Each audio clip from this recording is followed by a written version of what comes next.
generated by spin-orbit interactions in 3-5 semiconductors for spintronic devices with low energy consumption and quantum information technology. Also, he is interested in epitaxial growth of heavy metal toward efficient spin codon generations and magnetization switching by spin-orbit interactions. So without further ado, so let's start the talk. Thank you. Yeah. First of all, thank you very much for Fauzi-san. This is too much honor for me for your detailed explanation. Yeah, of my careers, and then today also this is my honor to present our current result here, especially in Spintronics field. So let me share. And I'm sorry, I'm putting a mask because I now share with, the room with my secretary. Oh, I see. Yeah. So this is my face. Okay, but for the talk, I'm sorry for putting a mask just in case, and then I start to share my slide today, and okay, so can you see? I can see the slide, and also I can share your voice. Thank you. Okay, good.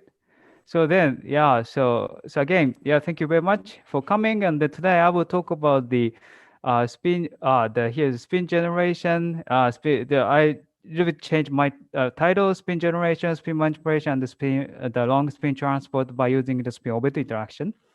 So my name is Makoto Kohda from Tohoku University. Okay, so this is a new title. Okay, good.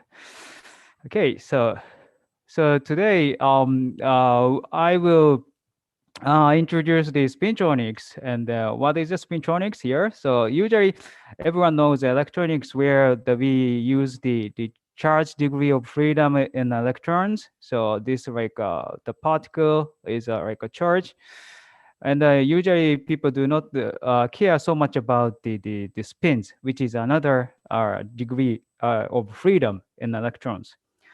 But in my talk, this the spin is a main person, and then today I will talk about the spin functionalities, which means the spin generation. So this means that we polarize or we align all the spin direction in either like up or like down like this.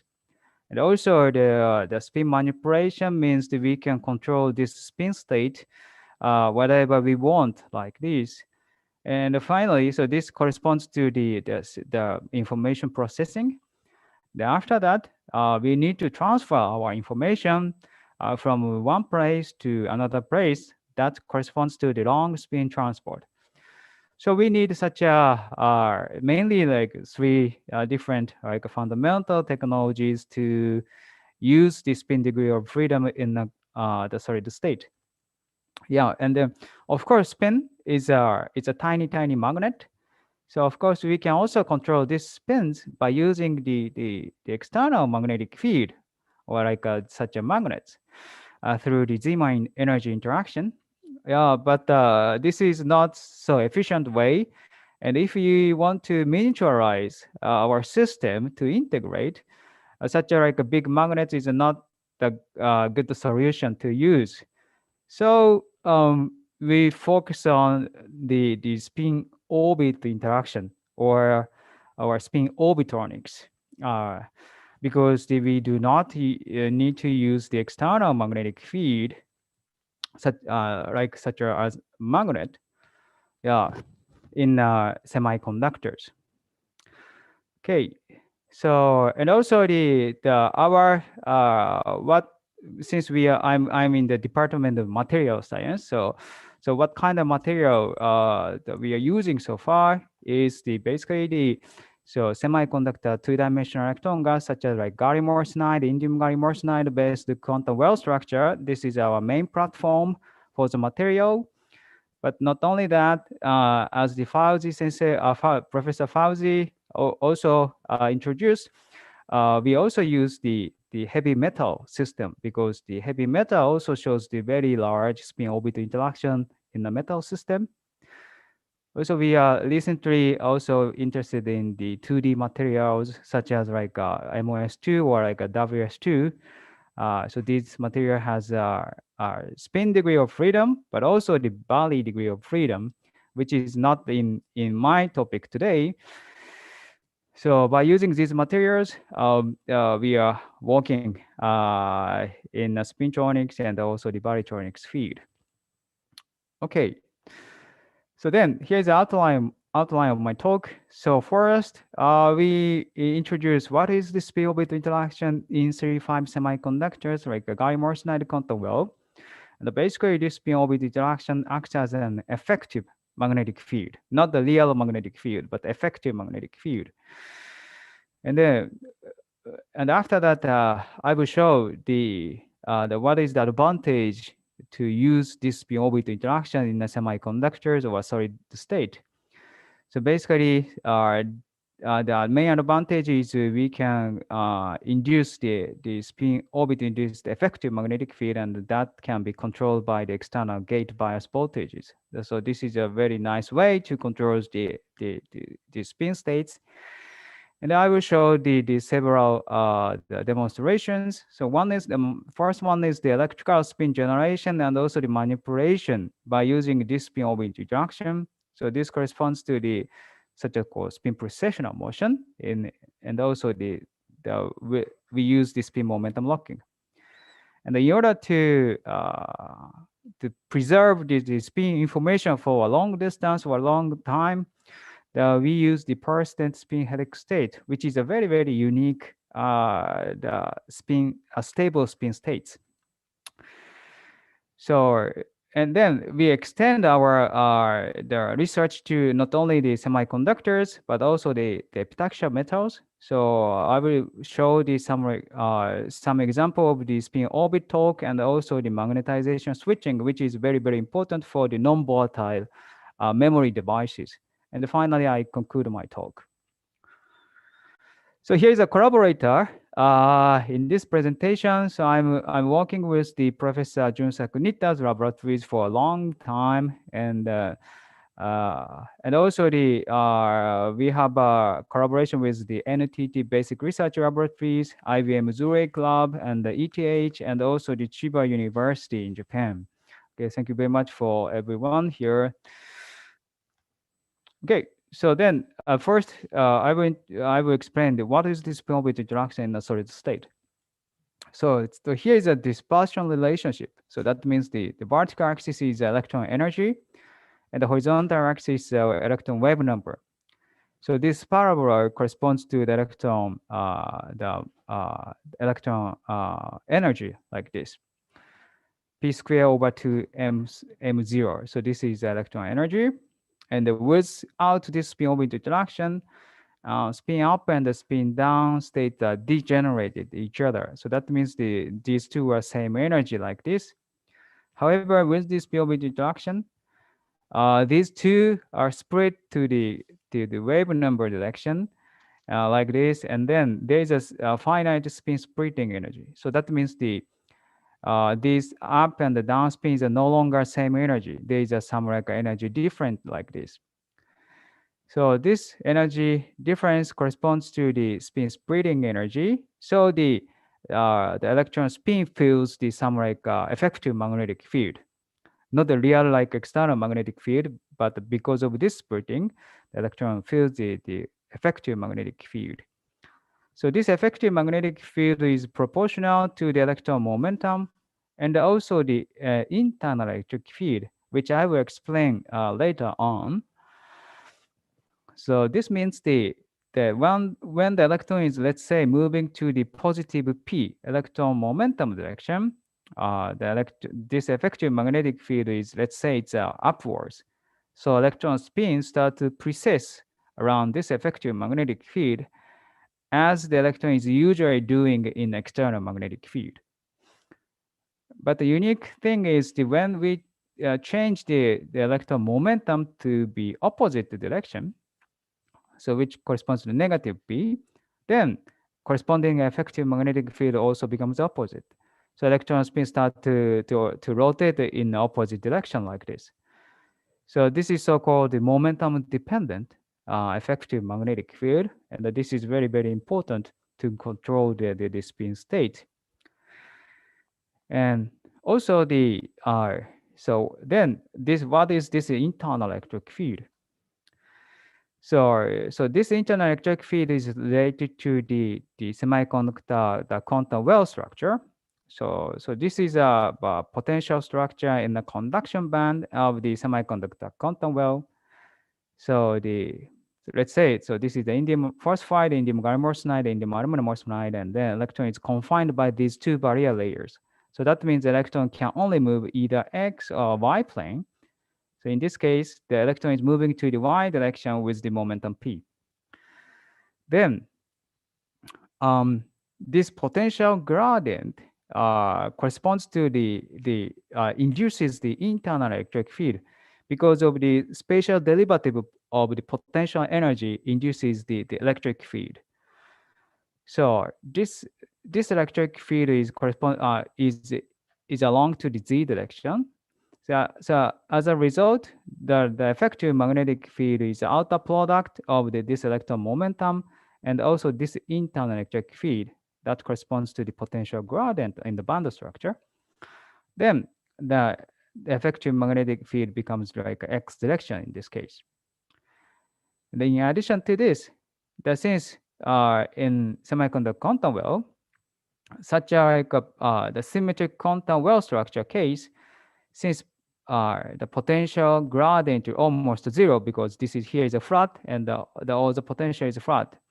So the electric field is very, very small. So in this case, we have a negligibly small effective magnetic field. However, once we change the potential structure to be asymmetric like this, we can turn on the effective magnetic field and we can induce the very large effective magnetic field. And we can control these two states by the external gate bias voltage, such as the conventional field effect transistor structure. So in FET structure, we use the gate electric field to turn on and turn off the current. But in Spintronics field, we can control the effective magnetic field strength either like a turn on or turn off by using this transistor structure and also the gate electric field. So this is the big advantage for using the effective magnetic field in a semiconductor because this is very, very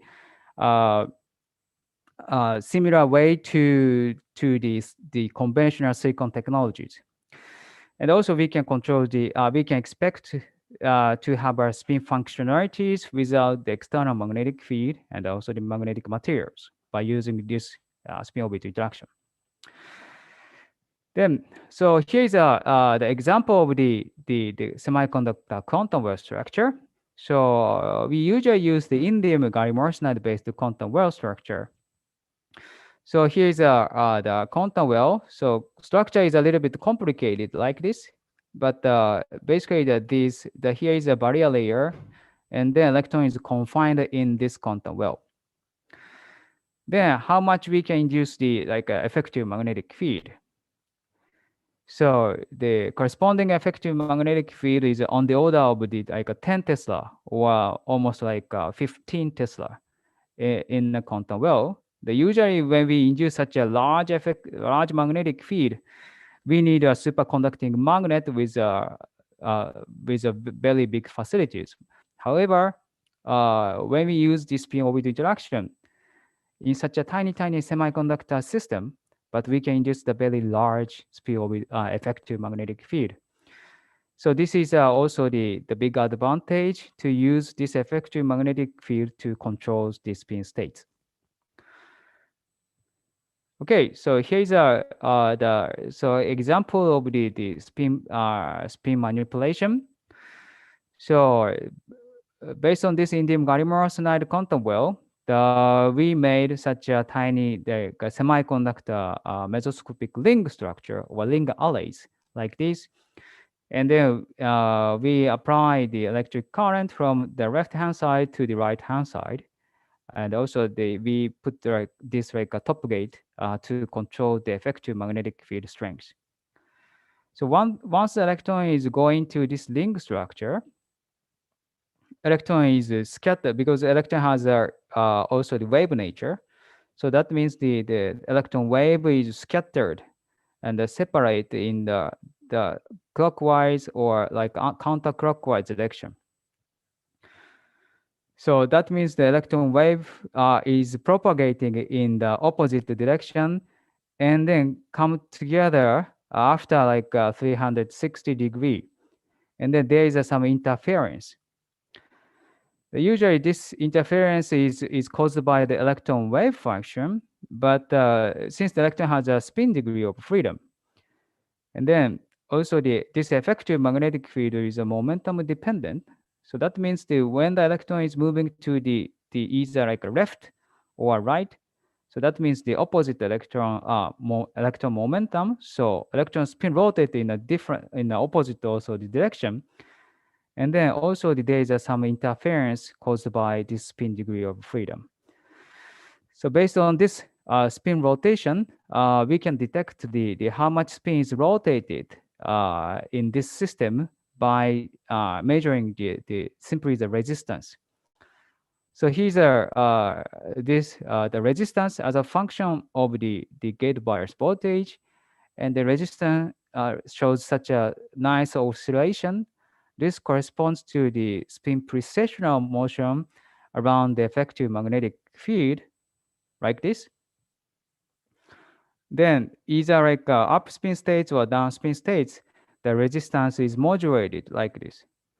So we can nicely control the spin precessional motion by using the effective magnetic field. Further, we can also induce the electron spin resonance without the external magnetic field. So in order to do so, we made such a winding channel based on the gallium arsenide quantum well. Since the effective magnetic field is a momentum dependent, so depending on such a momentum direction, the corresponding effective magnetic field orientation is also different like this. So such a periodic change of the effective magnetic field orientation that corresponds to the DC and also the AC effective magnetic field combination. So as a result, such a DC and AC effective magnetic field induce the electron spin resonance without any external magnetic field, and that can be detected through the optical pump probe measurement. So basically, not only like a spin precessional motion, basically we can control any state in the brachiosphere by using this effective magnetic field. And this is very, very important for the quantum information technology. Okay, so far, we control the spin states by using the spin precessional motion. However, and here I will show the completely different way to control the spin state, not such like a spin precessional motion, but we use the spin momentum locking. So here, so this is this is a momentum space, and then this the arrow corresponds to the effective magnetic field orientation in the momentum space. Since effective magnetic field is the momentum dependent, like this, so depending on the momentum direction, effective magnetic field orientation is also changed like this. However, always the effective magnetic field is perpendicular to the effective to the electron momentum orientation. So this is so-called the spin momentum locking, because always the spin orientation is locked by this the electron momentum directions. So then let me consider the momentum change from the upwards to the downwards with the clockwise orientation. If the effective magnetic field is very, very strong, then also the corresponding electron spin also aligned to this effective magnetic field orientation. Then let me rotate the electron momentum from here to down. Then corresponding spin state is gradually changes like this. And finally, we will get the opposite spin orientation from the initial spin state. But in this case, we do not induce any spin precessional motion. Always this spin is aligned to the effective magnetic field orientation. But this is in the momentum space. So when we convert this to the real space, then such a momentum rotation corresponds to the electron circular orbital motion of the electrons. So that means if we induce such a circular orbital motion of the electrons, we can nicely control the electron spin orientation by using this spin momentum locking technique. So this is another way to control the spin states. And since the spin momentum locking is not only in semiconductors, but also the topological insulator. So this is very, very famous. And also the oxide interface, for example, like STO-LAO interface. So such a idea is very, very fundamental. And also there is several advantages. Since we do not induce the spin precessional motion, then spin dephasing is suppressed. And also such a fast spin manipulation is possible on the order of the few picosecond. And this is a completely new way to control the spin state by controlling the electron trajectory. So in order to realize this, first we need a spin polarized electrons. Then after that, we need to control this orbital motion. So first, let me explain how we can generate such a spin polarized electron in the semiconductors. So to do so, we focus on the one-dimensional narrow channel structure based on the semiconductors. So that is so-called the quantum point contact. So this quantum point contact consists of the semiconductor two-dimensional electron gas with the two metal gates. And if we apply the negative gate bias voltage in these two metal gates, the electrons start to deplete around these regions, and we can make the pure one-dimensional channel in between here. Since this lateral confinement, if this lateral confinement is strong enough, then the conducting channels start to quantized. So here is a channel, three channel in between. This is a two channel, and this is a single channel formation. Okay, so then when we closely look at the potential structure around this one-dimensional narrow channel, since this lateral confinement is strong enough, then corresponding potential structure is spatially modulated like this. So this X direction corresponds to the channel direction, and this Y direction is perpendicular to the channel. So electron is confined around here. Then let me consider the potential structure in different points, these red points and the blue points. So if in this red point, since the electron is flowing in around here, so that means the corresponding the electron wave function in the quantum well is relatively large, and also the potential gradient is something like this. However, when the potential when the position is a little bit away from this channel region, electrons start to deplete. So that means the electron wave function becomes small, and also the corresponding potential gradient also becomes small. And since the effective magnetic field is proportional to this potential gradient, so that means we can induce the effective magnetic field gradient in Y direction. So this is very, very important to induce the spin polarized electrons.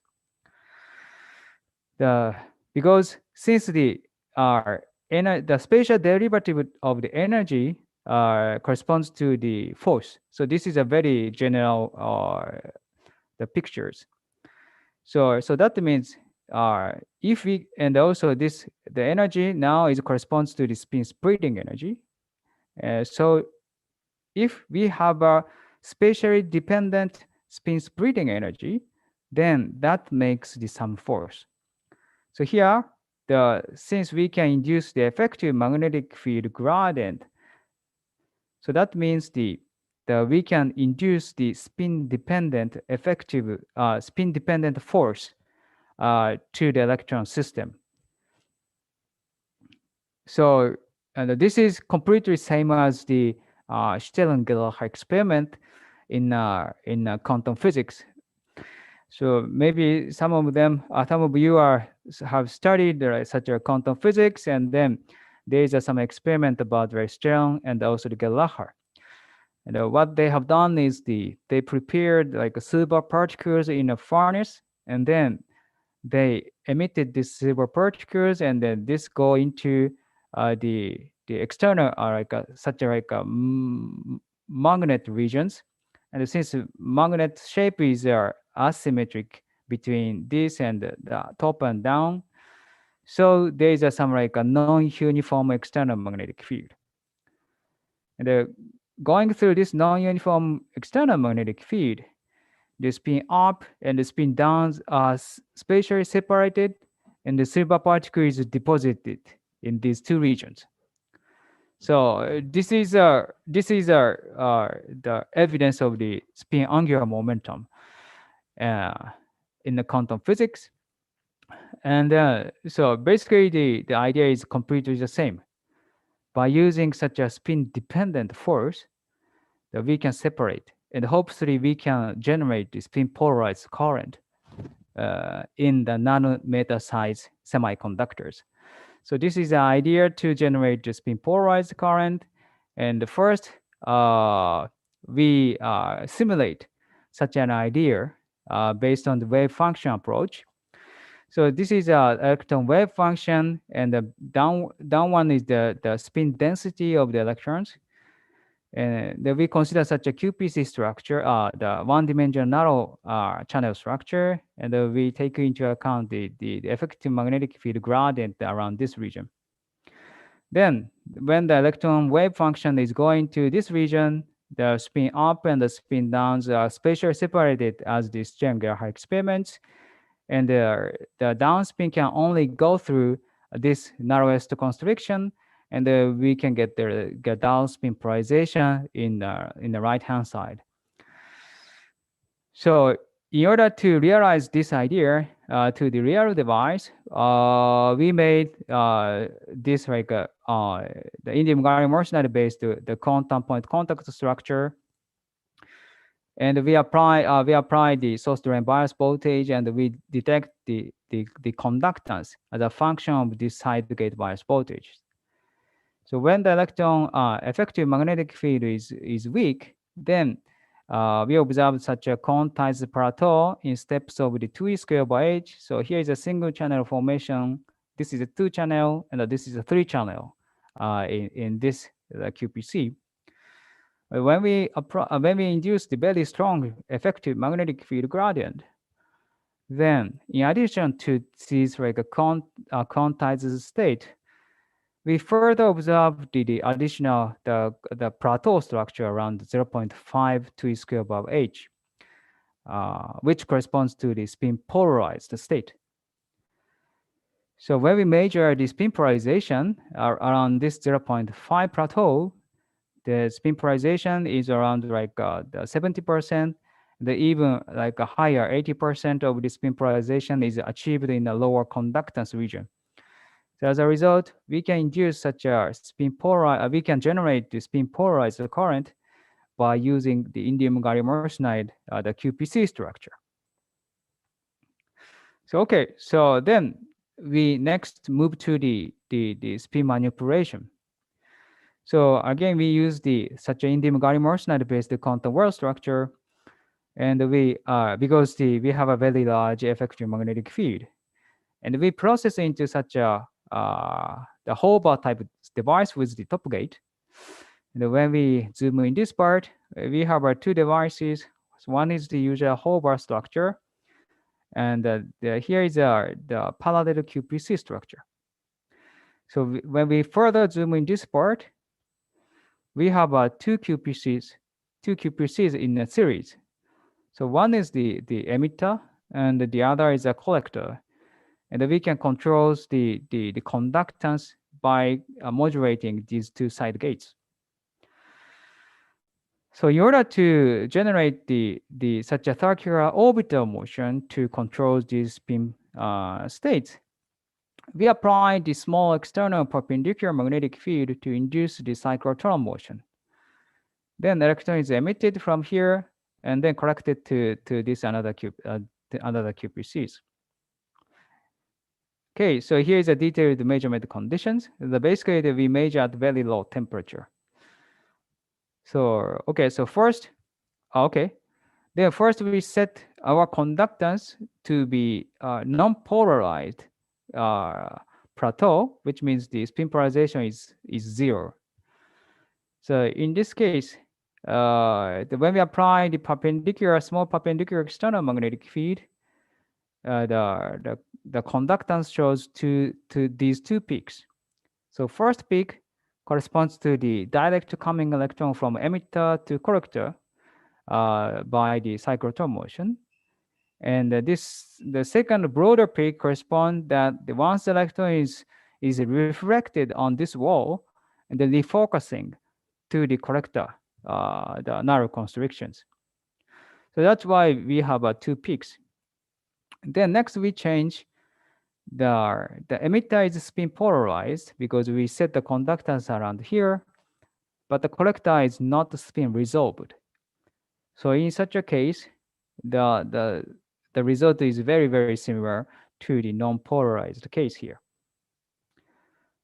However, once we set the spin polarized current and also the spin resolved like a detector by setting both conductance to be 0.5 plateau, then first the conductance is much enhanced like this. So such an enhancement is a sign of the detection of the spin polarized current. And then here is the Monte Carlo simulation, and also here is the experimental result.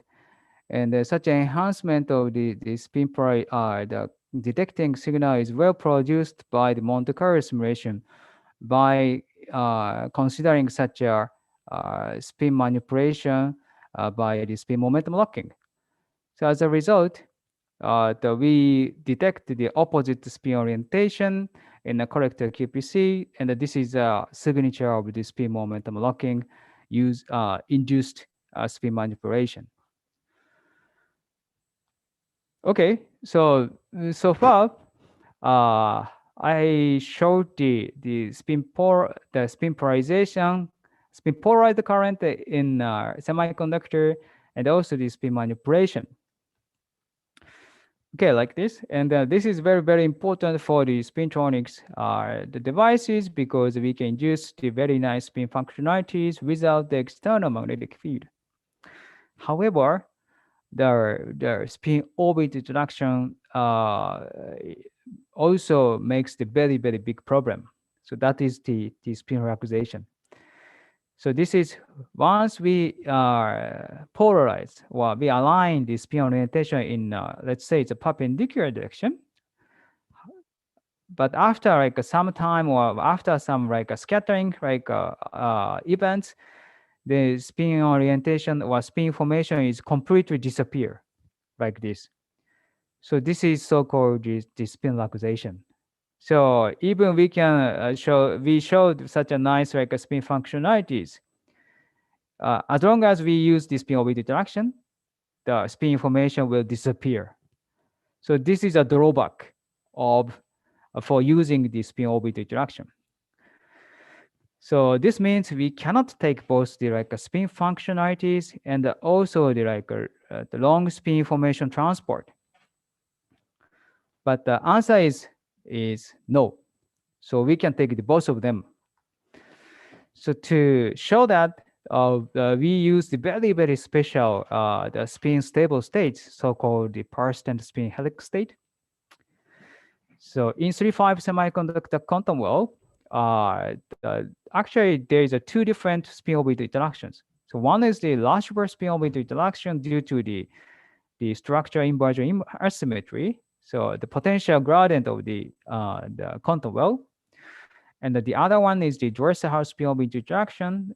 This is caused by the inversion asymmetry of the crystal structure on the 3-5 semiconductors. So both of them shows the effective magnetic field, but the corresponding effective magnetic field symmetry in the momentum space is completely different. However, since the effective magnetic field is both like a momentum dependent like this, so effective magnetic field orientation is always like momentum dependent.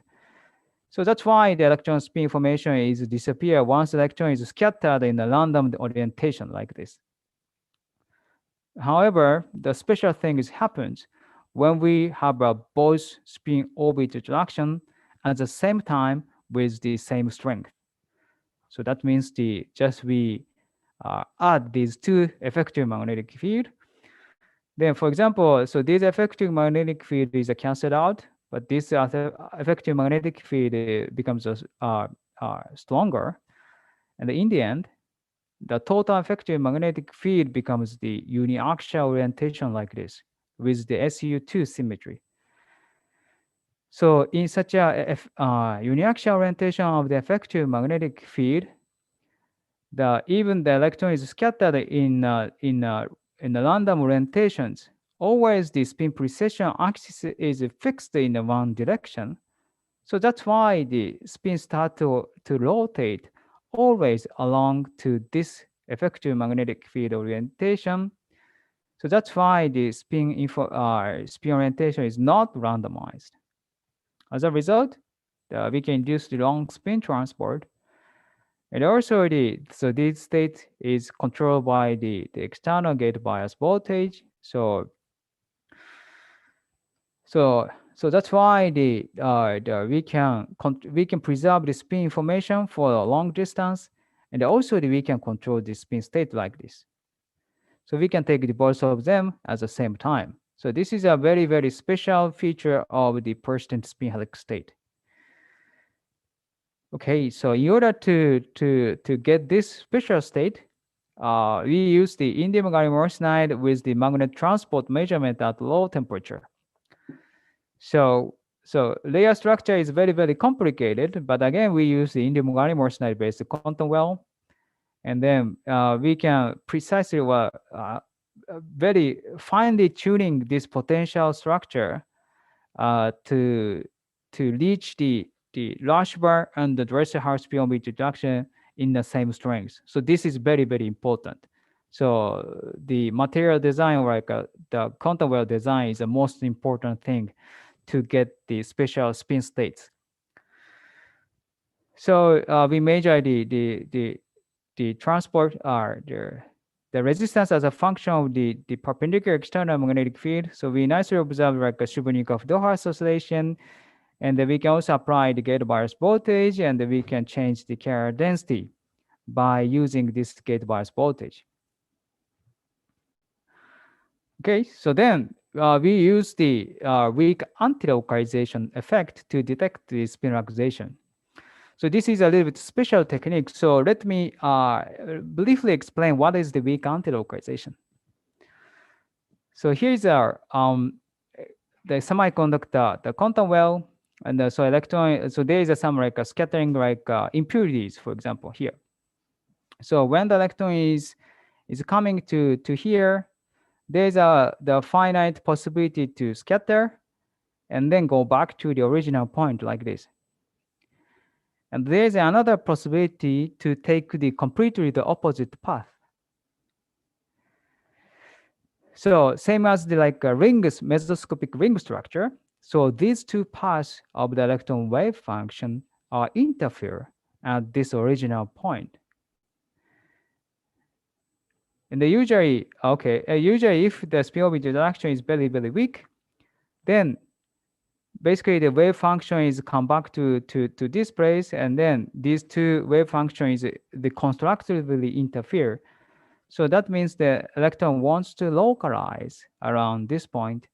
So the conductance is suppressed because the electron wants to localize here. However, once we apply the perpendicular external magnetic field to the quantum wave plane, then this localization is destroyed through the vector potential. So the conductance is increased like this. So we observe such a positive magnetic conductance when the spin-orbit interaction is very, very weak. However, when we have a strong spin-orbit interaction, so we have the same path, but the spin starts to precess around this effective magnetic field. So that means the spin phase becomes the different in clockwise and counterclockwise orientation. So that means the interference becomes weak. So electron wants to delocalize. So conductance is rather enhanced in this case because of the spin precessional motion. So the conductance is rather increased.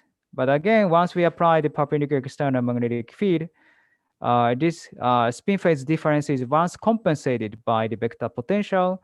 So the conductance is decreased, but it's increased again because of the completely destroyed by the external magnetic field for the localized state. So this is so-called weak anti-localization. So depending on whether it's a weak localization or a weak anti-localization, we can evaluate either it's a long spin relaxation time or like a short spin relaxation time. So this is a way to detect the spin relaxation through the magnet transport measurement. Okay, we use this technique in this indium gallium arsenide quantum well. Okay, so here's the result. So this is a magnetic conductance. So this is a weak anti-localization, and which corresponds to the short spin relaxation length. But when we change the carrier density, which corresponds to we modulate the potential structure of the quantum well, and in some region, this weak anti-localization is completely suppressed and becomes the weak localization, which means that we have a very long spin relaxation length in this position or in this carrier density. Then again, we have a weak anti-localization and the weak localization again. So this dependency is a little bit complicated, but once we evaluate the spin relaxation length, we have a very large enhancement of the spin relaxation length in two different carrier densities. So this corresponds to the persistent spin helix state and the inverse persistent spin helix state, which can be done by changing the sign of the Rushworth spin-orbit interaction parameters. So from this transport measurement, we can also detect these special spin state based on the weak anti-localization and the weak localization. But this is a transport, so we do not see any spins. So we also conducted the optical spectroscopy of the spins. So we set such a special effective magnetic field orientation in the gallium arsenide quantum well, and we process into such a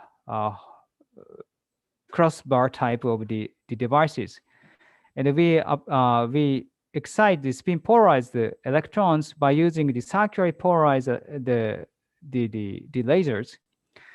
Then we see the spin dynamics, spatial and also time and the spatial spin dynamics in this gallium arsenide quantum well. So here is a example of the result. So this red one corresponds to the up spin state, and the blue one is the down spin state. And as you see here, these electron spins that makes like a stripe pattern, which corresponds to this the effective magnetic field the axis. And once we apply the drift bias voltage, we can transport the spin with such a spin precessional motion in the one direction because of we have a very large effective magnetic field. But once we drift to the perpendicular direction, we do not have any effective magnetic field. So in such a case, the initial spin states are preserved and the transport over the 100 microns because of the suppression of the spin relaxation. So as a result, we can nicely manipulate the spin state and also hold the spin information for a long distance by using this special stable spin state structures. Okay, so this is so we now so far we are focusing on the 001 oriented quantum well, and such a persistent spin helix state is very universal. So that means that we can in 3-5 semiconductors we have many different crystal orientations like 001 or 110 or 111. But basically in each crystal orientation that we can realize such a persistent spin helix state. So here's an example of the 001 and the 110 quantum well. So both of them, the PSA persistent spin helix state is realized. Okay, so we can detect such a spin precessional motion in these two quantum well structure in different crystal orientations. Yeah, but there's a higher order the spin orbit interaction, so-called the cubic Dresser-Haus spin orbit interaction, destroy this the stable spin states. So finally, this cubic Dresser-Haus induces the spin relaxation, which we do not want. So we check the effect of this cubic Dresser-Haus to the such a stripe pattern of the spin states. So this is all like simulations, not the experimental result.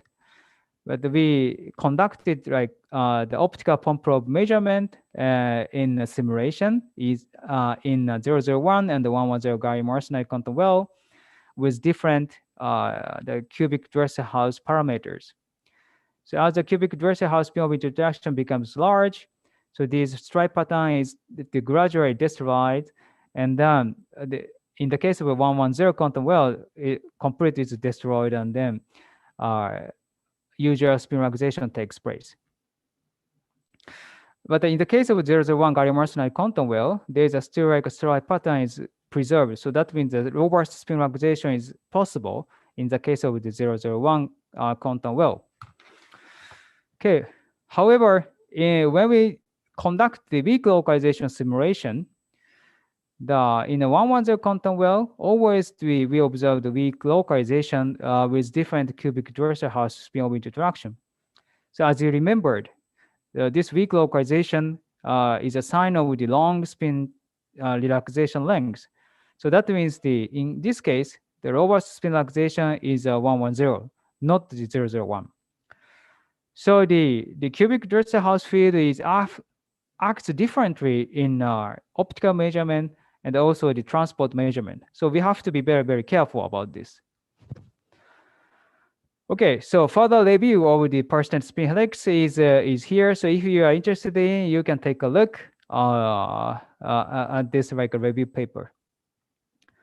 Okay, so finally, in less of maybe the 10 minutes, I briefly introduce the spin orbit interaction in the metal system. So now the spin orbit interaction is not only in the semiconductors, but also in metal. In the metal system, what we are happy is because there is a ferromagnetic, many ferromagnetic materials. So we can combine with the ferromagnetic materials, and we can induce the magnetization switching by using this spin orbit interaction. Okay, so so especially we are focusing on the epitaxial film.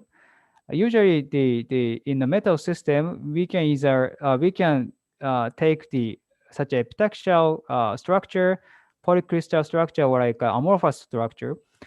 But we take the epitaxial film because we can induce the high conductivity by suppressing the scattering. And also we can make the abrupt interface, which is very, very important for induce the rush reverse field with interaction.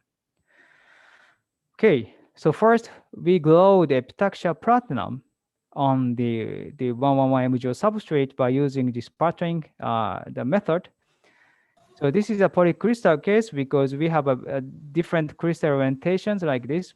However, in epitaxial film, we only have a platinum 111 crystal orientations in XLD. Okay, so then we again process into Hobart devices, and then we measure the weak antilocalization. Okay, so before weak antilocalization, we check the conductivity in the epitaxial film and the polycrystal film as a function of the platinum thickness. So as you see here, the epitaxial film has a one order higher conductivity than the polycrystal film because of the suppression of the scattering. So, okay, so this is a weak antilocalization signal in the polycrystal and the epitaxial film. And then by fitting the result, we can evaluate the spin relaxation time. So I skip a detail of this, like the fitting, but the final result of the spin relaxation time as a function of the momentum scattering time in the polycrystal and the epitaxial film shows the very different the result. So the polycrystal film shows the increase of the spin relaxation time as a function of the momentum scattering. However, in the epitaxial film, the spin relaxation time is decreased as a function of the momentum scattering time. So this is completely different the result in these two the films, but the material is completely the same. So in order to understand such a the unique features, we focus on the two different spin relaxation mechanisms. So one is the Elliott-Jaffe spin relaxation, which is mainly caused by the impurities. Because the impurity, around the impurity, there is a potential gradient that induces the spin relaxation. So that means the frequent scattering induces the spin relaxation. As a result, the spin relaxation time is proportional to the momentum scattering time because of the frequent scattering enhances the spin relaxation. However, this Diakonov perotype spin relaxation is completely opposite. So the frequent scattering is rather preserve the spin state. So this is because of the motion narrowing effect. So, but anyway, the spin relaxation mechanism is completely different in this EY and the DP in terms of the momentum scattering time like this. So by fitting our result with two different scattering mechanism, then the conclusion is in the polycrystal case, this EY spin scattering is a dominant contribution around this region. In the epitaxial film, the Diakonov perotype spin relaxation is a dominant. And this is rather surprising because usually such a Diakonov perotype spin scattering is the dominant spin relaxation mechanism in the semiconductors, not in the metal. However, if we make such a very nice epitaxial film, the spin relaxation, the Diakonov perotype spin relaxation also becomes relevant in the metal system. So this is, for us, it's a surprising result. Okay, so such same result is also observed in epitaxial tantalum. So this is a platinum, but also in the tantalum case, we also observe the same result. So epitaxial film is a very, very important. So then we use such a epitaxial film to generate the spin current. So to do so, we make such a barrier structure. So here is now we use the epitaxial tantalum. So this is a polycrystal tantalum, but on top of it, we use the ferromagnetic layer cobalt iron boron 1 nanometer cobalt ion boron, and this is a capping layer.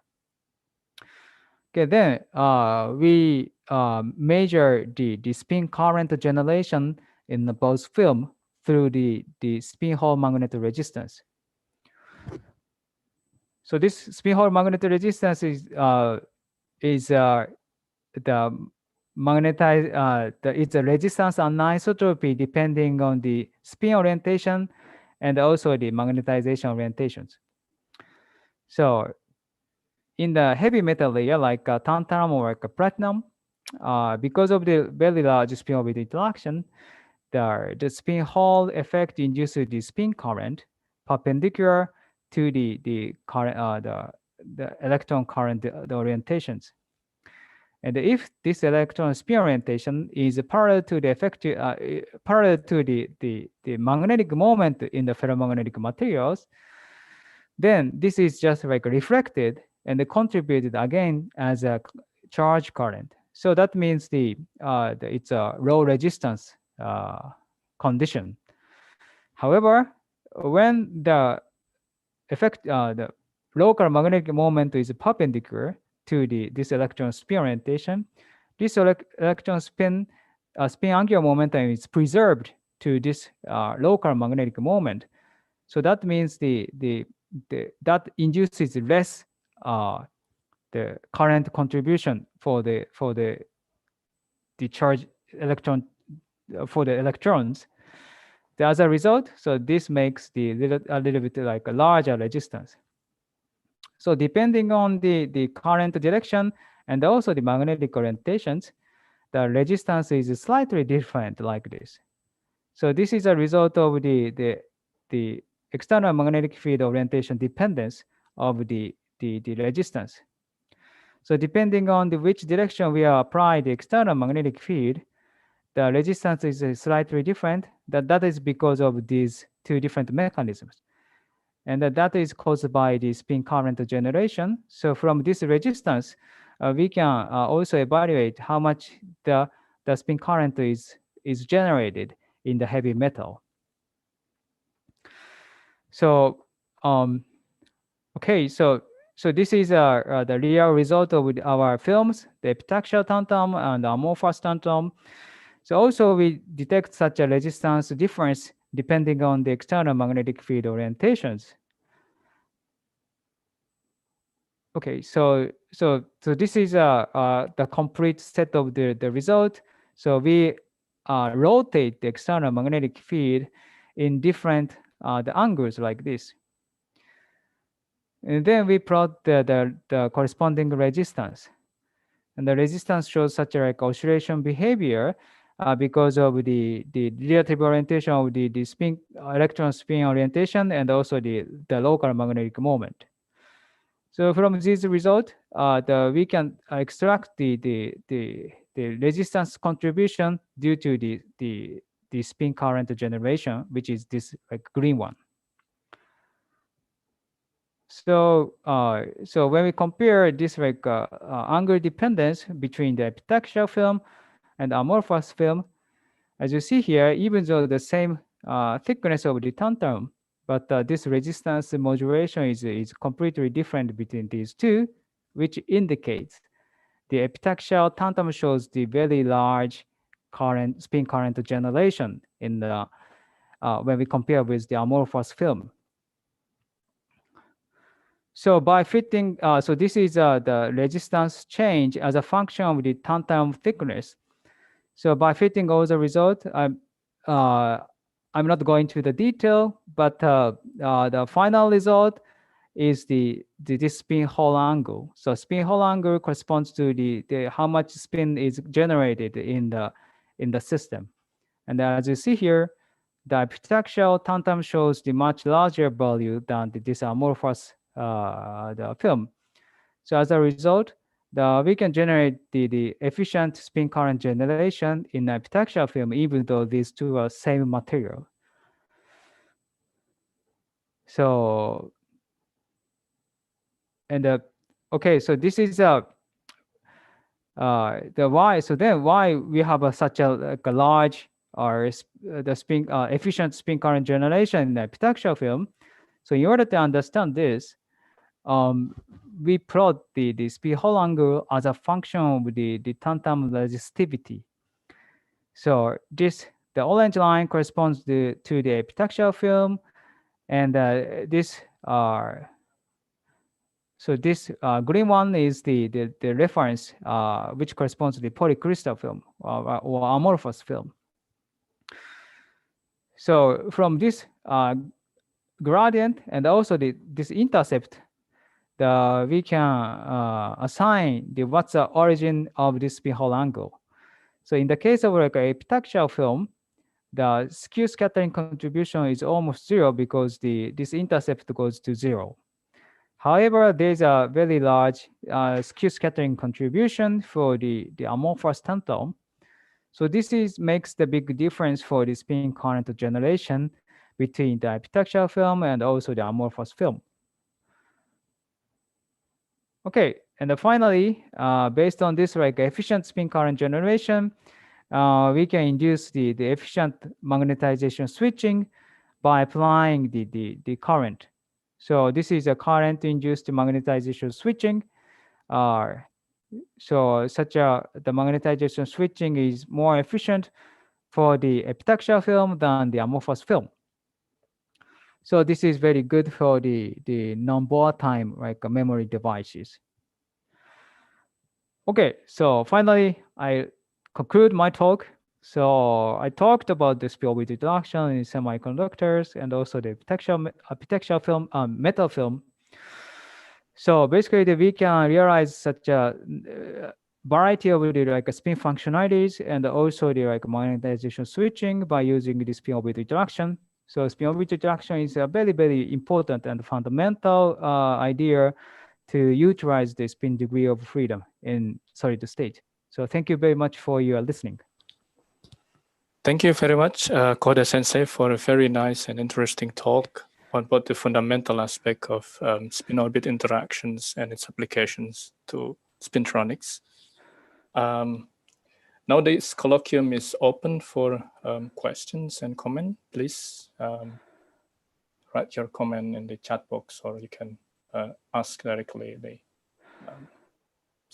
speaker. Yeah, maybe spin-orbit interaction is not so familiar.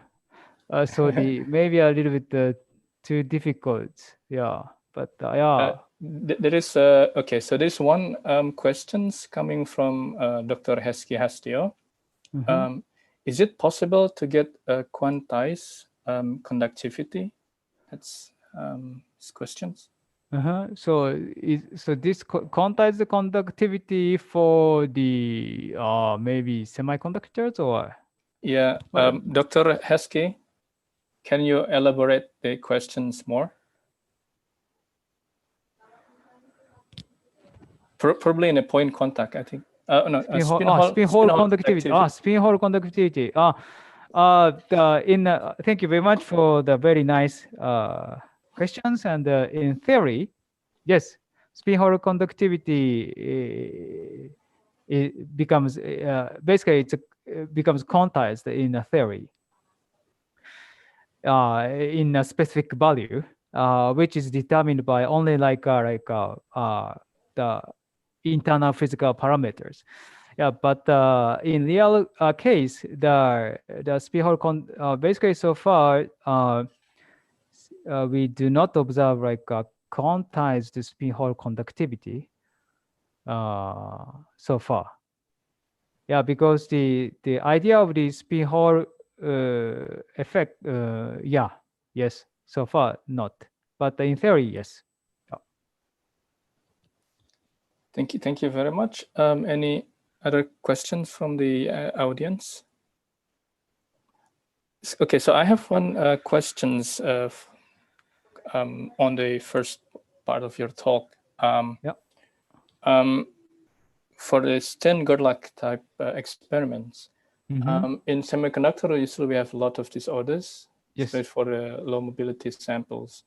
Can we rule out the possibility of disorder affecting the conductance? Like normally, sometimes I observed like 0.5 conductance due to this random impurities. Yes, reflecting. yeah. Yeah, thank you very much for the very nice. This is very, very important the comment. And so we can basically rule out the impurity effect because the so this strain graph, let's say it's effective magnetic field induced like spin polarization is also this is momentum dependent because of the effect. This is induced by the spin orbit interaction. So that means there always the effective magnetic field orientation is fixed in one direction. So if we want to check this effective magnetic field, we can apply the external magnetic field in this direction and also the opposite direction. Right. Then maybe if this effective external magnetic field is parallel to this effective magnetic field, spin is it's still stable. But see. if it becomes opposite, I see. this is not stable. So that we checked. I see. Yeah. We check with the external magnetic field. Yeah. So basically, we apply the external magnetic field, and depending on the external magnetic field signs, the spin splitting becomes asymmetric. Right. Yes. Not like a symmetric, because usually the Zeeman effect is asymmetric. Yes. But this is in our case it's asymmetric because of the effective magnetic field. Spin induce the spin polarization.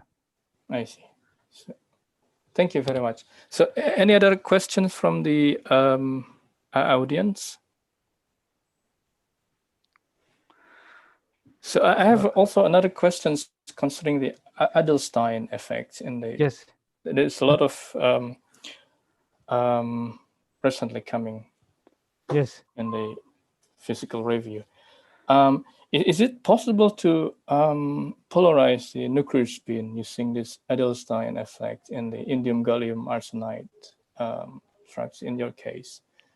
Because in our case, usually it's so far I could not see any NMR in the resistively in transport because of the spin orbit interactions.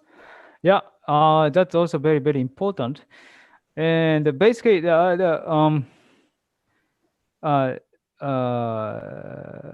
so basically the answer is yes, but with some condition. So basically, spin orbit interaction, by using the spin orbit interaction, we can generate like a spin polarized electrons, spin current. Right. Yes. Yeah, but when we use the spin orbit interaction, the drawback is we also induce like spin relaxation. So this usually this spin relaxation means the spin angular momentum is transferred to the lattice. Basically, it's a phonon. So that means so we can also open the another path for releasing the spin angular momentum, not only like the nuclear spin, but also like a phonon. I see. When we use the like a spin orbit interaction, so I think we can generate a spin polarized current, but this spin angular momentum is whether it goes to the nuclear spin or a phonon. That depends on the entire system. I see.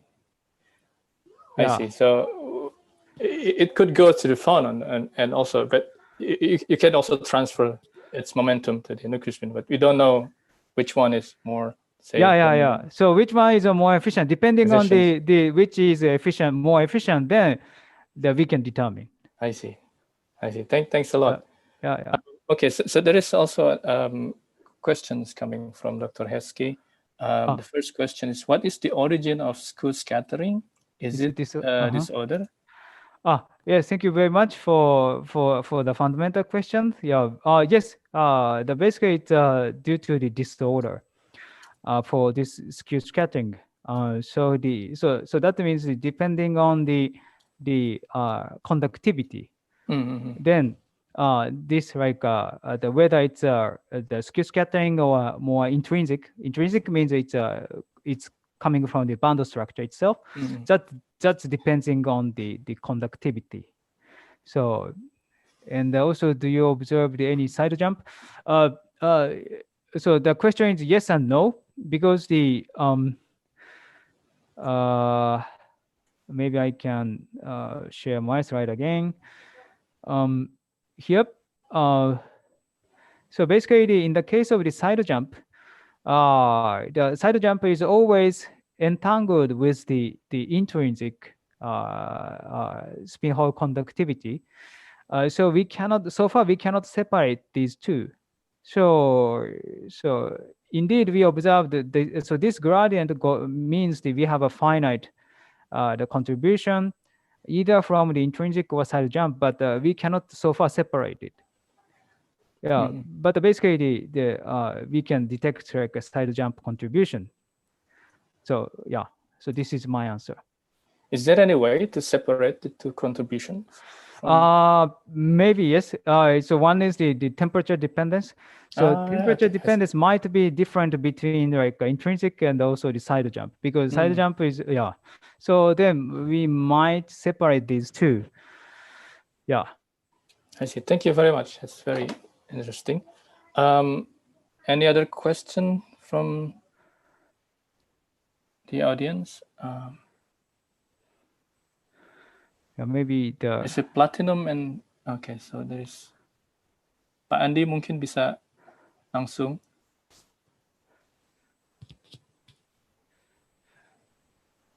Hello.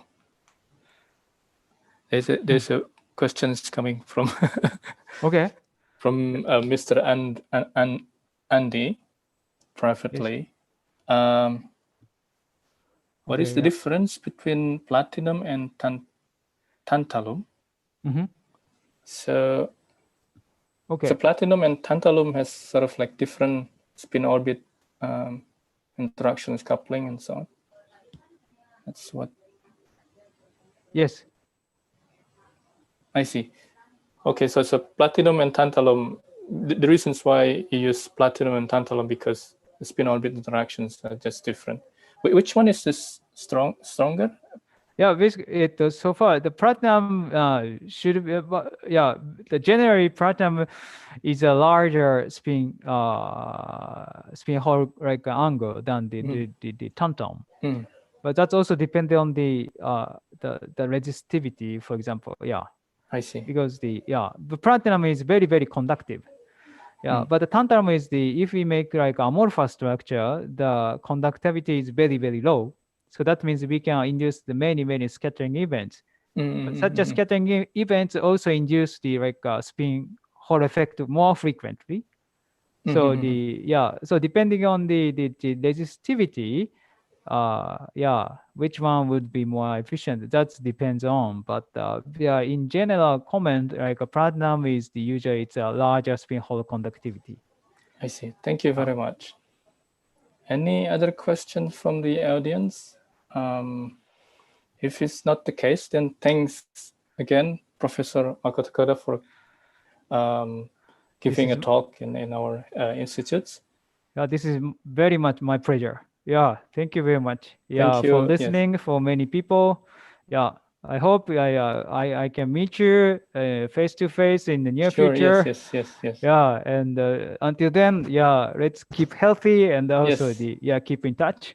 Keep in touch. Thank you very much, Bapak Ibu sekalian. Terima kasih banyak telah hadir di kolokium kita kali ini hari ini. Terima kasih dan stay tune di kolokium kita berikutnya. Thank you. Bye-bye. Yeah, thank you. Bye-bye. Yeah, thank you very much. Domo arigato.